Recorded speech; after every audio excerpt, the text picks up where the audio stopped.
हरे कृष्णा। जगद्गुरु श्रील प्रभुपाद महाराज की जय। जय राधा माधव कुंज विहारी। जय राधा माधव कुंज विहारी।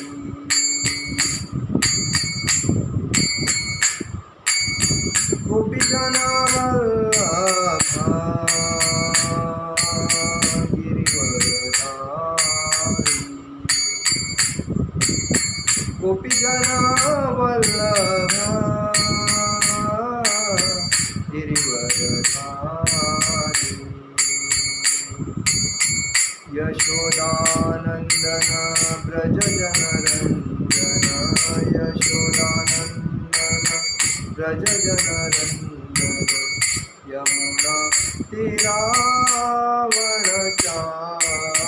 यमुना तीरावनचारी। जय राधा माधव कुंज विहारी। हरे कृष्णा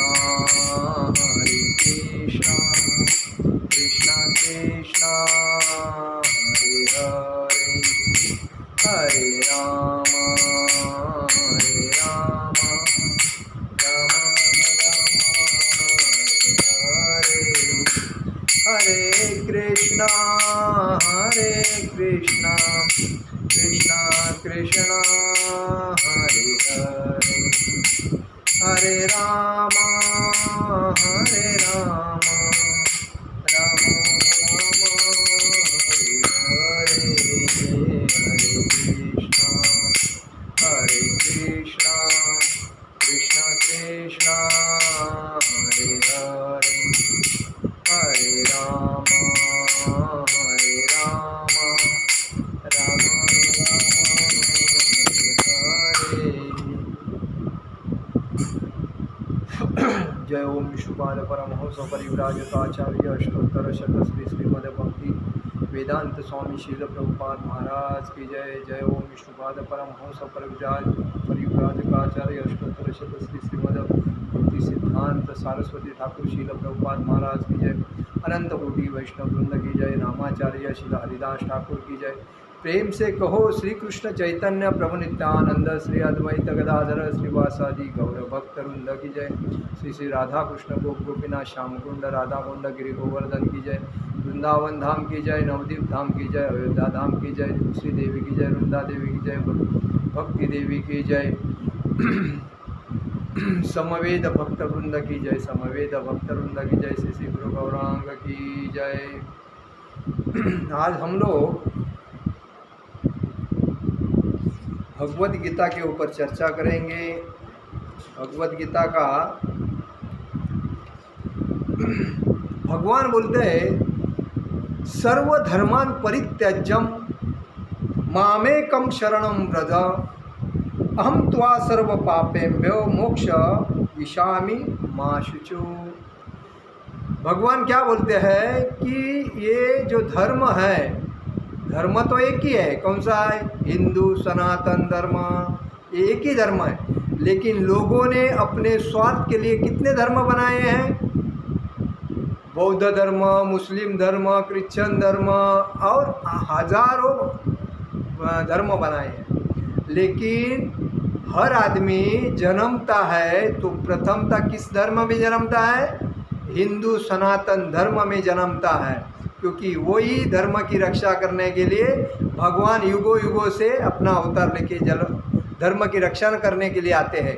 लेकिन ये महामूर्ख लोग अपने स्वार्थ के वजह से अपना स्वार्थ साधने के लिए लोगों को भड़का के धर्म का अलग अलग धर्म बनाते हैं। अभी क्रिश्चियन लोग कैसा अपना धर्म का प्रचार करने के लिए घर में जाके बेचारे गरीब लोग हैं उनका रजिस्ट्रेशन करके तुम हमारे धर्म में बन गए, क्रिश्चियन बन गए। बौद्ध धर्म वाले बौद्ध का आप करते हैं, क्रिश्चियन मुस्लिम धर्म वाले तो बोलो ही मत, इतना मतलब एकदम गए गुजरे लोग, मतलब उनको एक्चुअली एक शब्द है राक्षसी, ऐसा बोला जाता है। उसमें लोग अच्छे भी हैं, लेकिन वो भगवत गीता पढ़ के वो ज्ञानी बन के हिंदू धर्म के रिवाज पे चलते हैं, सनातन धर्म के रिवाज के। लेकिन जो असुरी लोग हैं, वो असुरी राक्षसी लोग हैं, वो अपने स्वार्थ के लिए उस धर्म का गलत यूज़ करके लोगों को भड़काते हैं। और राजकारणी लोग उसी का फ़ायदा लेके, क्योंकि उसमें क्या है, चीटिंग करने को मिलती है, चोरी करने को मिलती है, लूटमार करने को मिलती है, बलात्कार करने को मिलती है। अल्पसंख्या के नाम पे उनको छोड़ा जाता है, सब माफ़ किया जाता है। तो अल्पसंख्या के नाम पे वो जनसंख्या बढ़ाने का काम कर रहे हैं। और जो हिंदू है वो अपना दो जनसंख्या निकाल के अपना चुपचाप रहते हैं। तो ये गलत बात है। इसीलिए भगवान क्या बोलते हैं उसके बारे में हम बात करेंगे, क्योंकि भगवान ने जो बताया है भगवत गीता, ये संविधान से ऊपर है। क्योंकि जो भगवान ये सृष्टि का दाता है, उन्होंने अपने मन से अपने को कैसा करना चाहिए उसके लिए भगवत गीता भाई, और भगवत गीता से बढ़कर कोई ग्रंथ नहीं है।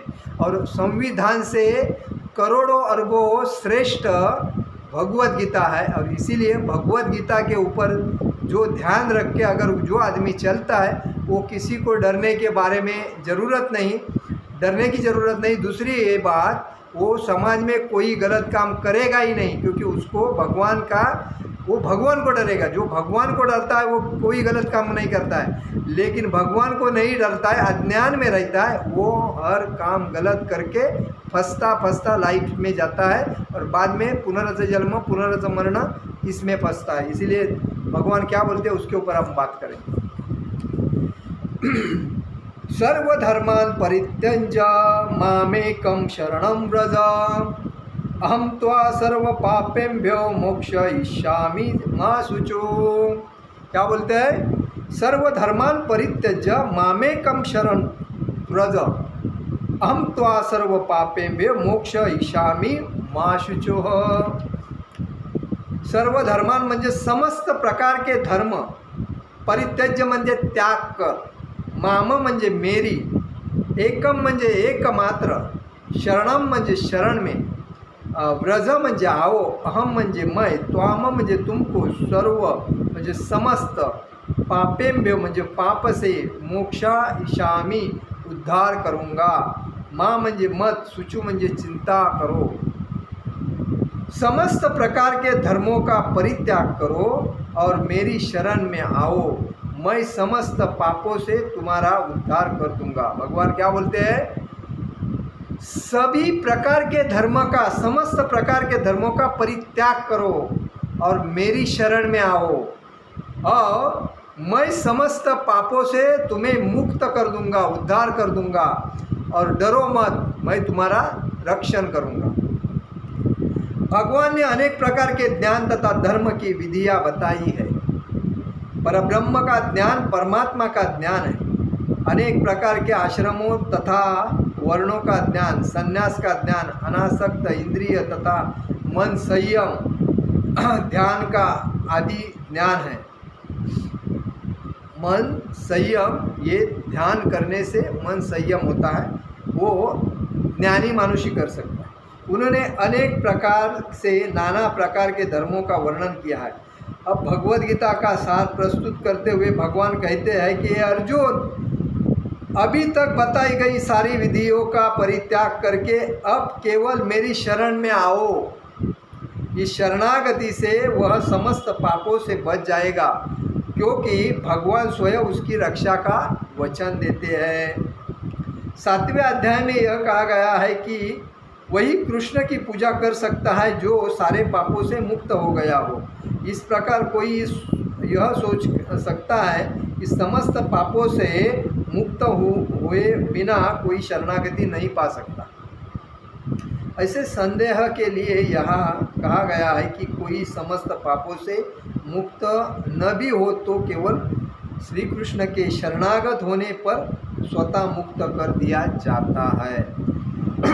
पापों से मुक्त होने के लिए कठोर प्रयास करने की कोई आवश्यकता नहीं है। मनुष्य को बिना झिझक के कृष्ण को समस्त जीवों के रक्षक के रूप में स्वीकार कर लेना चाहिए। उसे चाहिए कि श्रद्धा तथा प्रेम से उसकी शरण ग्रहण करनी चाहिए। आनुकूलस्थ संकल्प प्रतिकूलस्थ वर्जनम रक्षस्थिति विश्वासो गोपुत्वे वर्ण तथा आत्मनिक्षेप कार्पेने षड विद्या शरणागति। क्या बोलते हैं?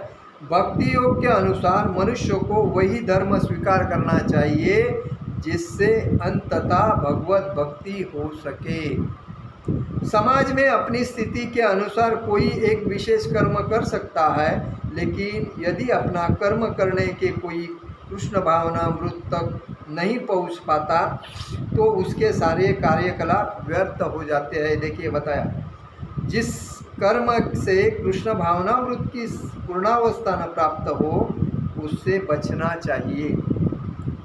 मनुष्य को विश्वास होना चाहिए कि कृष्ण समस्त परिस्थितियों में उसकी सभी कठिनाइयों से रक्षा करेंगे। इसके विषय में सोचने की कोई आवश्यकता नहीं है। जीवन निर्वाह कैसे होगा, कृष्ण इसको संभालेंगे। मनुष्य को चाहिए कि वह अपने आप को निस्संहाय माने और अपने जीवन की प्रगति के लिए कृष्ण को ही अवलंब समझे। पूर्ण कृष्ण भावना भावित होकर भगवत भक्ति में प्रवृत्त होते ही वह प्रकृति के समस्त कलमश से मुक्त हो जाता है। धर्म की विविध विधियाँ है और ध्यान योग आदि जैसे शुद्ध करने वाले अनुष्ठान हैं, लेकिन जो कृष्ण के शरण में हो जाता है उसे इतने सारे अनुष्ठानों के पालन की आवश्यकता नहीं रह जाती। कृष्ण की शरण में जाने मात्र से वह व्यर्थ समय गंवाने से बच जाएगा। इस प्रकार वह तुरंत सारी उन्नति कर सकता है और समस्त पापों से मुक्त हो सकता है। श्री कृष्ण की सुंदर छवि के प्रति मनुष्य को आकृष्ट होना चाहिए। उनका नाम कृष्ण इसीलिए पड़ा है क्योंकि वे सर्वाकर्षक है। कृष्ण का मतलब क्या है? सर्वाकर्षक। इस धरती पे जितने नाम है उस सर्व नाम में सर्वश्रेष्ठ नाम कृष्ण है और इसीलिए वो बोलते सर्वाकर्षक, सबको आकर्षण करने वाला। जो व्यक्ति कृष्ण की सुंदर सर्वशक्तिमान छवि के आकृष्ट होता है वह भाग्यशाली है। आध्यात्मवादी कई प्रकार के होते हैं। कृष्ण निर्गुण ब्रह्म के प्रति आकृष्ट होते हैं, कृष्ण परमात्मा के प्रति, लेकिन जो भगवान के साकार रूप के प्रति आकृष्ट होता है और इससे भी बढ़कर जो साक्षात भगवान कृष्ण के प्रति आकृष्ट होता है वह सर्वोच्च योगी है। दूसरे शब्दों में अनन्य भाव से कृष्ण की भक्ति गुह्यतम ज्ञान है और संपूर्ण गीता का यही सार है। कर्मयोगी, दार्शनिक, योगी तथा भक्त सभी आध्यात्मवादी कहलाते हैं कि लेकिन इनमें से शुद्ध भक्त ही सर्वश्रेष्ठ है। यहाँ पर माँ शुचः, मत डरो, मत झिझको, मत चिंता करो विशिष्ट शब्दों का प्रयोग अत्यंत सार्थक है। मनुष्य को यह चिंता होती है कि वह किस प्रकार सारे धर्मों को त्यागे और एकमात्र कृष्ण की शरण में जाए, लेकिन ऐसी चिंता व्यर्थ है। क्या बताया है कि सर्वधर्मान परित्यज्य मामेकम शरणम व्रज। सभी धर्मों का त्याग करो, मेरे शरण में आओ, मैं तुम्हारी रक्षा करूँगा, चिंता मत करो। सर्वधर्मान परित्यज्य मामेकम शरणम व्रज अहम त्वा सर्व पापेभ्य मोक्षयिष्यामि मा शुचः। क्या है, आज लोगों ने अपने स्वार्थ के लिए, ये पॉलिटिक्स वाले लोग हैं ना, उनके नाद में कभी लोगों ने पढ़ना नहीं चाहिए। अगर पढ़ता है तो वो ज्ञानी है तो उसके लिए पीछे जाना चाहिए। आज लोग जाति का राजकारण करके अपना कितना अरबों की संपत्ति बनाई, लेकिन जो मरने वाले हैं वो बेचारे परिवार के लोग मर रहे हैं लेकिन उनको तो कुछ नहीं मिल रहा है। लेकिन ये उनको खाली बिंदास रहो, मैं तुम्हारे पीछे ऐसा आश्वासन देते हैं और उनको यूज़ करते हैं। उनका जो जवानी है अपने स्वार्थ के लिए गवाते हैं और बाद में बेचारे उनका परिवार ये ओपन पड़ता है, रास्ते पे आ जाता है, कोई उसको 2 दिन के लिए 4 दिन के लिए उसको पूछते हैं, बाद में उसके ऊपर देखते भी नहीं। ऐसी परिस्थिति है, क्योंकि ये धर्म, जाति का राजकारण, धर्म का राजकारण और स्वार्थ का राजकारण ये जो करते हैं, इसी वजह से ये लोगों को तकलीफ है। इसीलिए ज्ञानी लोगों ने कभी इनके नाद में जाना नहीं। ज्ञानी लोगों ने प्रथमतः, अगर आपको कुछ नहीं समझता है, हम अज्ञान है, हमें कुछ मालूम नहीं, 100 रुपये की भगवत गीता लेके जाना चाहिए। कोई भगवत गीता फुकट भी मिलती है, कोई अगर हमारे जैसे भक्त के संग में कोई आता है तो हम फुकट, मैंने तो आज तक जिनको भी भगवत गीता दिए फुकट ही दिए, कभी 1 रुपया मेरे को बोले मैं पैसा दूंगा, कोई ने 1 रुपया दिया नहीं, ऐसे लोग हैं। लेकिन मैं पैसे की अपेक्षा नहीं करता, मैं भक्ति के प्रचार के लिए जितना भी कुछ होता है भगवान के लिए करना है, हमें लोगों को भक्त बनाना है और उनको एक अच्छे रास्ते पे लाना है, यही हमारा सिद्धांत होता है। हम पैसे के पीछे पड़ने वाले नहीं हैं, और पैसे के पीछे पड़ने वाले भक्ति के पीछे कभी आते नहीं, और भक्ति में आते भी है तो स्वार्थ के वजह से आते हैं, कुछ उसका सपना साकार करने के लिए, साकार हो गया चला गया भक्ति से बाहर वो, क्योंकि माया देवी उसको चंचल रहती है, वो कभी वो भक्ति करने को टिकाती नहीं। अभी ये बहुत से लोग झोपड़ी में रहते, झोपड़ी से बिल्डिंग में जाते, बिल्डिंग में जाने के बाद उनके पास सब कुछ आने के बाद वो शांत तो है नहीं, क्योंकि उधर जब नहीं था तभी बिल्डिंग की आस थी, और बिल्डिंग के आस में आने के बाद बिल्डिंग के आजू बाजू में झोपड़ी में लोग रहते हैं, तभी उनको देख के इनको लगता है क्या मैं बिल्डिंग में हूँ, मुझे मैं कितना श्रीमंत हूँ। अरे लेकिन तेरी श्रीमंती किस काम की है? तुम किसी का भला नहीं करते हो, किसी को दान नहीं देते हो, किसी का उद्धार नहीं करते हो, और किसी को अपने से आगे नहीं जाने देते हो, तो तुम्हारी श्रीमंती किस काम की है? ये व्यर्थ श्रीमंती है, खाली लालची है।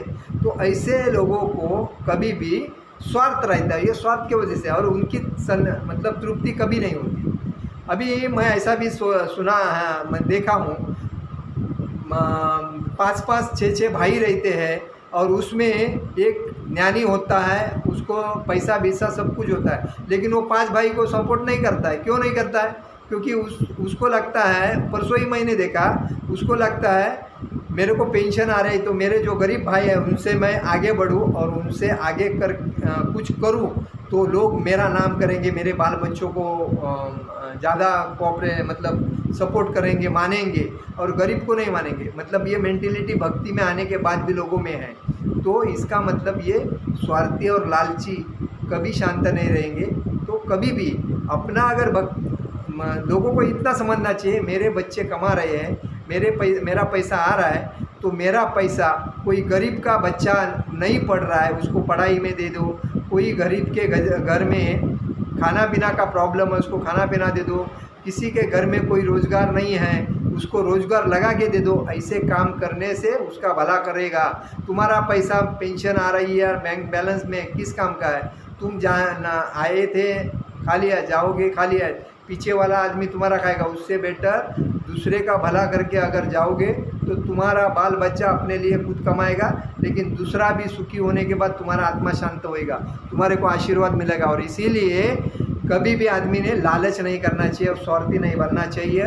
और पैसा आने के बाद आदमी अहंकारी बनता है, संपत्ति आने के बाद अहंकारी बनता है, और ये इस वजह से आदमी अपना जो मन को खो बैठता है, ध्यान को खो बैठता है, उसको किधर चंचल रहता है। मैंने ऐसे भी लोग देखे हैं कि पैसा संपत्ति बहुत कमाए और जाने के टाइम पे जब वो संपत्ति उनकी जो थी उसमें उनका मन लगा था तो वापिस उनका वो तो स्वर्गवास होता है उनका, लेकिन वो वापिस उनका पीछे ध्यान रहता है, वो वापिस जन्म में आ जाते हैं, कोई कुत्ते के जन्म में, सांप के जन्म में, ऐसे जन्म में आके वो रक्षा करते हैं जिधर वो, क्योंकि उनका ध्यान है ना उस संपत्ति में। तो बाद में उनके बच्चे क्या करते हैं, वो कुत्ते को भगाते हैं मार के, वो सांप को भी मार डालते हैं क्योंकि सांप काटेगा तो। लेकिन उनको ये नहीं मालूम है कि उनकी आस पीछे रह गई थी और इसीलिए वो सांप के रक्षा करने के लिए सांप का जीवन लेके आया है, कुत्ते का जीवन लेके आया है, कि वो ये मेहमान का जीवन लेके आया है। लेकिन चोर भी चोरी करने के लिए भी आते हैं। तो ऐसे लोग भी हम लोगों ने देखे हैं, क्योंकि ये क्या होता है, ये आत्म साक्षात जिसके पास है उसको सब समझता है। आत्म साक्षात कभी आएगा? जब तुम तपस्या करोगे तभी तुम्हारे को आत्म साक्षात्कार होगा। आत्म साक्षात किसी को भी नहीं होता है। 3:30 बजे 3 बजे उठो, उसके बाद भक्ति करो, उसके बाद माला जप करो, उसके बाद किसी से झूठ मत बोलो, किसी से चीटिंग मत करो, एकनिष्ठ हो जाओ, भगवान एक ही भगवान को मानो और भगवान की सातत्य से दिल से भक्ति करो। आत्म साक्षात अहंकार होगा, किसी के पास जाने की ज़रूरत नहीं है। तो लोगों को ये अगर होने के लिए आदमी को ये करना चाहिए, लेकिन लोग किधर करते हैं? रात को 11 बजे सोएंगे और 8 बजे 7 बजे उठेंगे, तो ऐसा नहीं होता है। तो आराम, अगर भक्ति करनी है तो दिल से करना चाहिए। भगवान अपने अंदर है, उसको जागरूक करने के लिए भक्ति के चैंटिंग करना जरूरी है। हरे कृष्णा कृष्ण कृष्ण हरे हरे, हरे राम राम राम हरे हरे। तो कहने का मतलब है भगवान क्या बोलते हैं कि अनेक प्रकार के ज्ञान तथा धर्मों की विधियां बताई गई है। देखो, परम ब्रह्म का ज्ञान, परमात्मा का ज्ञान, अनेक प्रकार के आश्रमों में तथा वर्णों में ज्ञान, संन्यास का ज्ञान, अनासक्ति, इंद्रिय तथा मन का संयम। मन को संयम अगर करना है तो ध्यानस्थ होना जरूरी है। ध्यान आदि का ज्ञान क्या दिया है? इंद्रिय तथा मन का संयम करना होगा तो ध्यान आदि का ज्ञान, म्हणजे ध्यान करके ज्ञानी बन सकते। देखिए, हम लोग आज जो करते हैं तो कल हमारे ध्यान में नहीं रहता। क्यों नहीं रहता है? क्योंकि हमारा मन स्थिर नहीं है। हम अभी इधर बैठे तो हमारा मन किधर किधर जाता है। तो मन को स्थिर करना है तो भक्ति में लाना चाहिए, और भक्ति में लाने के बाद एक नष्ट भक्ति भगवान श्री कृष्ण के चरण में, हमें सातत्य में भगवान के चरण में अपना ध्यान रहना चाहिए, तभी आपको साक्षात्कार होगा। अनेक प्रकार से, नाना प्रकार से धर्मों का वर्णन किया। भगवद गीता का सार प्रस्तुत करते हुए भगवान कहते हैं कि अर्जुन, अभी तक बताई गई सारी विधियां का परित्याग करके, मतलब जितने धर्म के परित्याग, जितने भी धर्म है, कुछ जो मैंने बताया उसका त्याग करके, परित्याग करके केवल मेरी शरण में आओ। शरणागति से वह समस्त पापों से बचा सके। आज कोई लोग बोलते हैं मैंने बहुत पाप किया, बहुत ये किया, पैसा वगैरह पाप से कमाए, उनके लिए भगवान का चरण अच्छा है। कितने लोग पापी है, कितने लोग अपराधी है, कितने लोग क्या क्या कर रहे हैं, लेकिन वो चंचल होने के वह स्थिर नहीं। कोई भी, देखिए आपको एक बोलता हूँ, आप अगर ज्ञानी है और स्वार्थी है, अहंकारी है, लालची है, तो आप भक्ति में नहीं आ सकते हो। क्योंकि आपका अहंकार आपको नहीं आने देगा, आपका लालच आपको आने नहीं देगा, आपका स्वार्थ आने नहीं देगा। क्योंकि भगवान आपकी परीक्षा लेंगे और बार बार आपको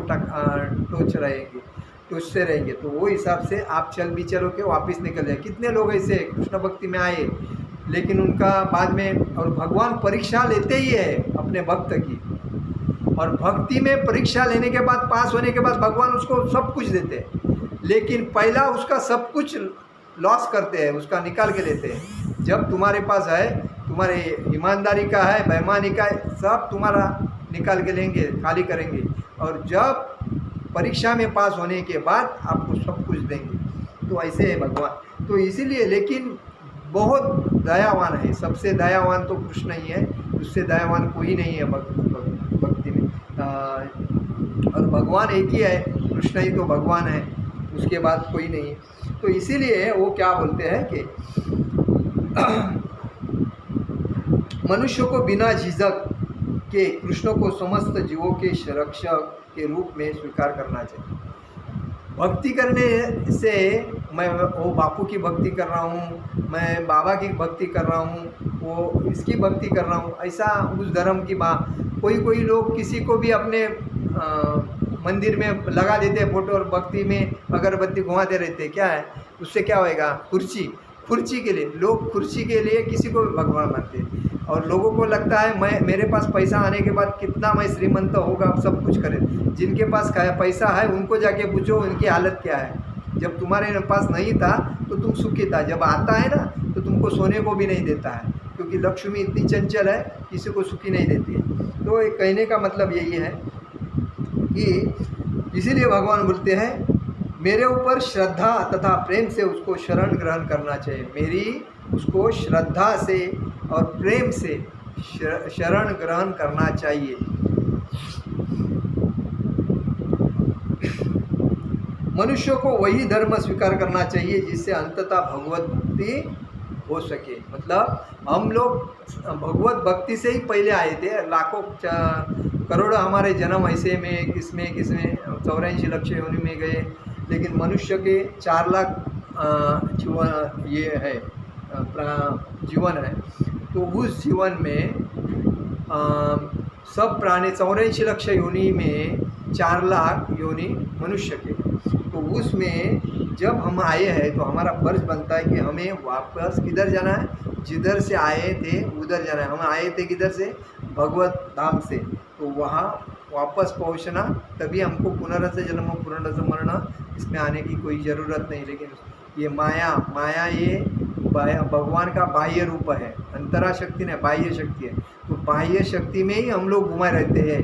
अच्छा पैसा, संपत्ति, सुंदर स्त्री, चीटिंग, बिजनेस, इसके पीछे, इसमें फैलने के बाद मरने के बाद वापस हम उसके पीछे लगते तो वापस घूमते रहते। तो इसीलिए इसका अनाथ छोड़ना चाहिए और भगवान की अंतरा शक्ति जो भक्ति है उसमें आना चाहिए। और भक्ति में आने के बाद ही आदमी इस कलयुग में मुक्त हो जाएगा। वरना आगे जो कलयुग है, भाई भाई को नहीं देखेगा, घर वाला कोई मानेगा ही नहीं एक दूसरे को। तो इतना बहुत गंदा कलयुग है। आगे जाके कोई नहीं मानेगा अपना रिलेशन क्या है ये भी किसी को मालूम नहीं पड़ेगा। ऐसा अन्याय हो जाएगा, अत्याचार हो जाएंगे, मार झोट ऐसा चालू रहेगा। तो कलयुग में जीना बेकार है। उससे अच्छा है सर्वधर्म परित्याग करो के अपना भागवत धाम जाओ और आराम से भक्ति करते रहो। यदि अपना कर्म करने के लिए कृष्ण भावनामृत नहीं पहुँच पाता तो उसके सारे कार्यकलाप व्यर्थ हो जाते हैं। देखिए भगवान क्या बोलते हैं, अगर वो कृष्ण भक्ति में नहीं आता है तो उसके सर्व कार्यकलाप समाप्त हो जाते हैं। कुछ फायदा नहीं जीवन, मनुष्य जीवन। लेकिन जिस कर्म से कृष्ण भावनामृत की पूर्णावस्था का न प्राप्त हो सके उससे बचना चाहिए। कृष्ण भावनावस्था प्राप्त करने के लिए हमें जन्म मिला है तो वो प्राप्त करना, अगर वो नहीं करता है तो उससे बचना चाहिए।